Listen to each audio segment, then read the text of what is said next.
Hello friends, welcome to Kavitha சமையலறை. இன்றைக்கி நம்ம பார்க்க போகிற ஸ்பெஷல் ரெசிபி சுவையான ராகி ரவா இட்லி.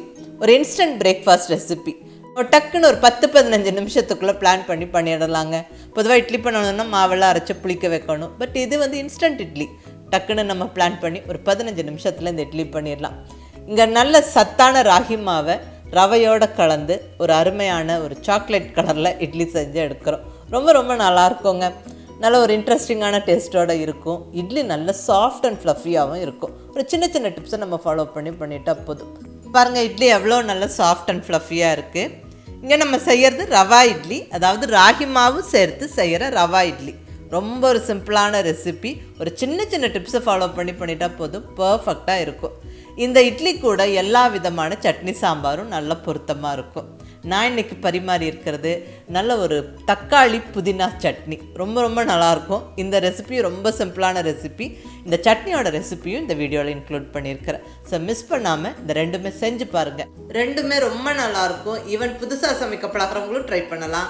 வாங்க ரெசிபி எப்படின்னு பார்க்கலாம். இப்போ இங்கே ஒரு அகலமான பவுலில் 1 கப் அளவுக்கு வெள்ளை ரவை சேர்த்துக்கிறேன். நம்ம உப்புமாக்கெல்லாம் பயன்படுத்துவோம் இல்லைங்களா, அந்த வெள்ளை ரவை 1 கப்பு. அடுத்தது எந்த கப்பால் நம்ம ரவை அளந்துக்கிட்டோமோ அதே கப் அளவில் 1 கப் அளவுக்கு ராகி மாவு, கேழ்வரகு மாவு. இதுக்கு தேவையான அளவு உப்பு. நான் ஒரு 1/4 டீஸ்பூன் உப்பு சேர்த்துருக்கிறேன். இப்போ இதை நல்லா கலந்து விட்டுருவாங்க. அந்த ட்ரையான ராகி மாவு, ரவை, உப்பு எல்லாம் நல்லா ஈவனாக கலந்துடணும்.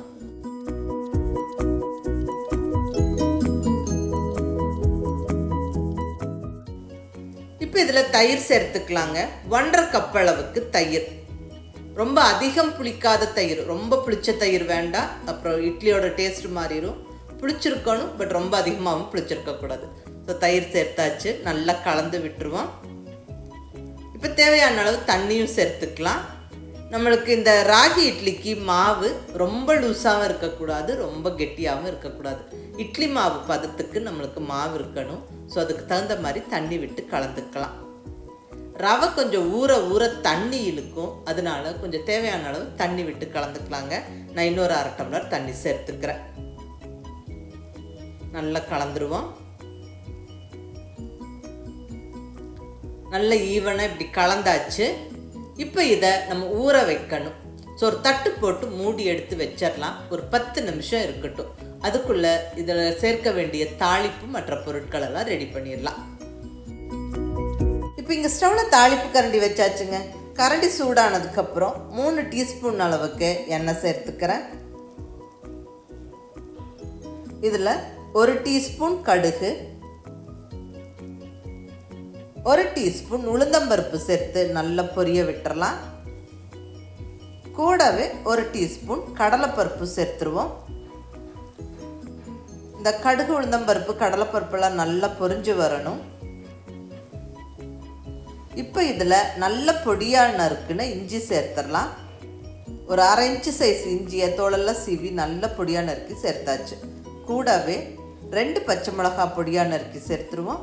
அடுத்ததாக கொஞ்சம் கருவேப்பிலையும் பொடியாக நறுக்கி சேர்த்தாச்சுங்க. இதெல்லாம் நல்லா வறுத்து விட்டுருவோம். இந்த தாளிப்பு நல்லா வறுபட்டு வரணும். இஞ்சி பச்சை மிளகாய் சேர்த்த உடனே அந்த தாளிப்போட வாசனை கமகமன்னு இருக்கும்.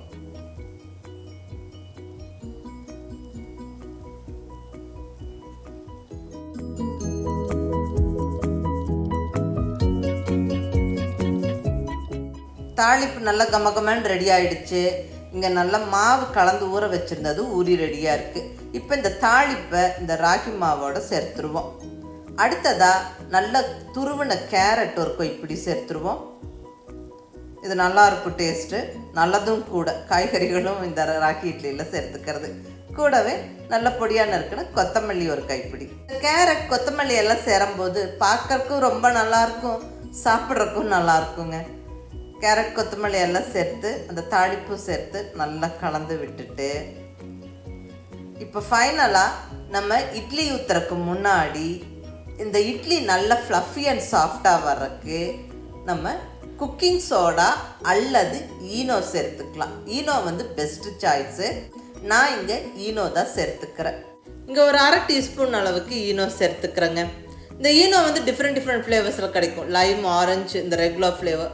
இது வந்து ரெகுலர் ஃப்ளேவர் தான் இங்கே நான் சேர்த்துருக்கிறேன். ஏன்னா அந்த வாசனையெல்லாம் இல்லாமல் பர்ஃபெக்டாக இருக்கும். அதே மாதிரி எல்லாமே நல்லா கலந்துட்டு ஃபைனலாக தான் நம்ம ஈனோ சேர்க்கணும், அல்லது குக்கிங் சோடாவும் சேர்த்துக்கலாம் ஒரு 1/4 டீஸ்பூன். பட் ஈனோ வந்து பெஸ்ட்டு சாய்ஸு. இப்போ ஈனோ சேர்த்தாச்சு, நல்லா கலந்தாச்சு. நல்ல ஃப்ளஃபி அண்ட் சாஃப்டாக ரவா இட்லி செய்யறதுக்கு மாவு ரெடி. இப்போ நம்ம இட்லி ஊற்றிடலாங்க. இங்கே ஸ்டவ்வில் இட்லி பானையில் தண்ணியை வச்சு கொதிக்கிறதுக்கு வச்சுருந்தேன். பாருங்கள், தண்ணி நல்லா கொதிச்சிருச்சு. இப்படி தண்ணி கொதிச்சதுக்கப்புறமா தான் நம்ம இட்லி ஊற்றி வைக்கணும். அப்போ தான் நம்மளுக்கு இட்லி வந்து நல்ல ஃப்ளஃபி அண்ட் சாஃப்டாக வெந்து வரும். இங்கே இட்லி தட்டில் எண்ணெய் தடவிட்டு வறுத்த முந்திரி பருப்பு ஒவ்வொன்று இப்படி வச்சுருக்கிறேன். இது வந்து ஒரு அலங்காரத்துக்கு வேண்டி நீங்கள் வேணும்னா சேர்த்துக்கலாம், இல்லைன்னா ஸ்கிப் பண்ணிக்கலாம். பட் ரவா இட்லி செய்யும் போது இப்படி முந்திரி பருப்பு வச்சுட்டா அது பார்க்குறக்கும் அழகாக இருக்கும், சாப்பிட்றதுக்கும் இன்ட்ரெஸ்டிங்காக இருக்குங்க. ரவா இட்லியோட அந்த முந்திரி பருப்பு சேர்த்து சாப்பிட்றதுக்கு. இப்போ எல்லா தட்டுலேயும் அந்த மாவை நல்லா ஃபில் பண்ணி விட்டுறலாம். பாருங்கள், மாவு கொஞ்சம் கெட்டியாக இருக்குது, ரொம்ப லூஸாக இல்லை, ரொம்ப கெட்டியாகவும் இல்லை, ஓரளவுக்கு இந்த மாதிரி. இதுதான் கரெக்டான பக்குவம். இப்போ இதை ஆவியில் வேக வச்சிடலாம். இட்லி பானையில் தண்ணியை கொதிக்க வச்சு மேலே இந்த இட்லி தட்டை வச்சாச்சு. இட்லி பானையோட மூடியை போட்டு விட்டுருவோம். ஸ்டவ் ஹை ஃப்ளேம்லேயே இருக்கட்டும்.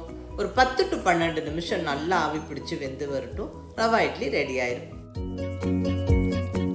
இங்கே 10 நிமிஷம் கழித்து ஓப்பன் பண்ணுறேன். வா, நல்ல அந்த சாக்லேட் கலரில் அழகான ரவா இட்லி ஜம்முன்னு ரெடி ஆயிடுச்சுங்க. இந்த ராகி ரவா இட்லியெல்லாம் ஒரு பர்ஃபெக்டான ரெசிபிங்க. நம்ம டக்குன்னு குயிக்காகவும் பிளான் பண்ணி பண்ணிடலாம். அதே சமயம் ரொம்ப ஒரு ஹெல்த்தியான ரெசிபியும் கூட. ஸோ ஹெல்த்தியாக சமைச்சோம், ஹெல்த்தியாக சாப்பிட்டோங்கிற திருப்தியும் இருக்கும். இந்த மாதிரி சத்தான ராகி மாவு ரவையும் கலந்து நம்ம இட்லி செய்யும் போது இட்லி நல்ல சாஃப்ட் அண்ட் ஃப்ளஃபியாகவும் இருக்கும்.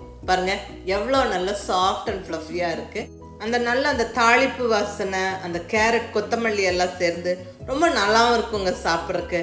நல்ல ஒரு சாஃப்டான ஈஸியான இட்லி நம்ம டக்குன்னு பண்ணிடலாம். இதுக்கு எல்லா விதமான சட்னி சாம்பாரும் ரொம்ப நல்லா பொருத்தமாக இருக்கும். நான் இன்னைக்கு இந்த இட்லியோட பண்ணியிருக்கிறது நல்ல தக்காளி புதினா சட்னி. இது ஒரு நல்ல காம்பினேஷன். நீங்கள் மிஸ் பண்ணாமல் ட்ரை பண்ணி பாருங்கள். இப்போ இந்த சட்னியோட ரெசிபியை பார்த்துடலாங்க. இப்போ இந்த தக்காளி புதினா சட்னி செய்யறதுக்கு தேவையான மெயினான பொருள் புதினா. இந்த புதினாவை நல்லா க்ளீன் பண்ணி எடுத்து வச்சாச்சு. நான் இங்கே ஒரு 1/2 கட்டு புதினா இலைகள் எடுத்து வச்சிருக்கிறேன். இங்கே ஸ்டவ்வில் ஒரு கடாய் வச்சாச்சு. கடாய் சூடானதுக்கப்புறம் 1 டேபிள் ஸ்பூன் அளவுக்கு எண்ணெய் சேர்த்தாச்சு. இந்த எண்ணெய் நல்லா சூடானதுக்கப்புறம் இதில் ஒரு 3 பல் பூண்டு, அடுத்ததாக ஒரு பெரிய வெங்காயத்தை ரஃப்பாக பெரிய பெரிய பீசஸாக கட் பண்ணி போட்டுக்கிறேன். இந்த பூண்டு பெரிய வெங்காயம்லாம் நல்லா வதங்கி வரணும். நீங்கள் இந்த பெரிய வெங்காயம் சேர்க்கிற இடத்துல சின்ன வெங்காயமும் சேர்த்துக்கலாம். ஒரு 10-15 சின்ன வெங்காயத்தை சேர்த்துக்கலாம். அது வந்து உங்கள் விருப்பம். பட் பெரிய வெங்காயம் சேர்க்கும்போது ரொம்ப நல்லாயிருக்கும். நான் இங்கே பெரிய வெங்காயம் தான் சேர்த்துருக்குறேன். நல்லா வதக்கிடலாங்க. இந்த பூண்டெல்லாம் நல்லா வதங்கி வரணும். ஒரு 1-2 நிமிஷம் நல்லா வதக்கி விடுங்க. இப்போ இதில் தக்காளி சேர்த்துடலாம். ஒரு 2 மீடியம் சைஸ் தக்காளியை சின்ன சின்ன பீசஸாக கட் பண்ணி சேர்த்துக்கிறேன்.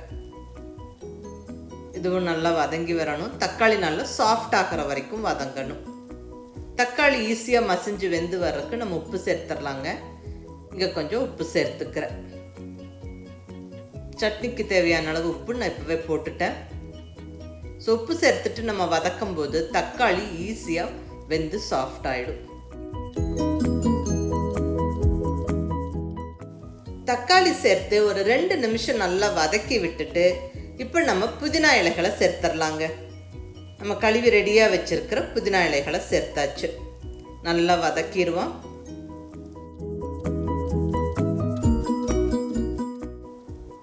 பாருங்கள், தக்காளி, வெங்காயம், இந்த புதினா இலைகளெல்லாம் நல்லா வதங்கிருச்சு.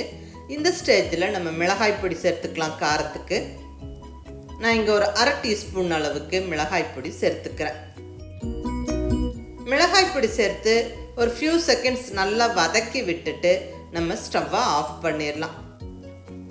நல்லா ஆற விட்டு சட்னிக்கு வதக்கின பொருளெல்லாம் கம்ப்ளீட்டாக நம்ம மிக்ஸி ஜாரில் சேர்த்து கொஞ்சமாக தண்ணி விட்டு இந்த மாதிரி அரைச்சிக்கணும். ரொம்ப ஃபைனாக அரைக்க வேண்டாம். கொஞ்சம் அந்த இலையாக தெரிகிற மாதிரி அரைச்சிக்கோங்க. சாப்பிட்றதுக்கு நல்ல இன்ட்ரெஸ்டிங்கான டேஸ்ட்டோடு இருக்கும். அவ்வளோதாங்க, சுவையான தக்காளி புதினா சட்னி ஜம்முன்னு ரெடி ஆயிடுச்சு.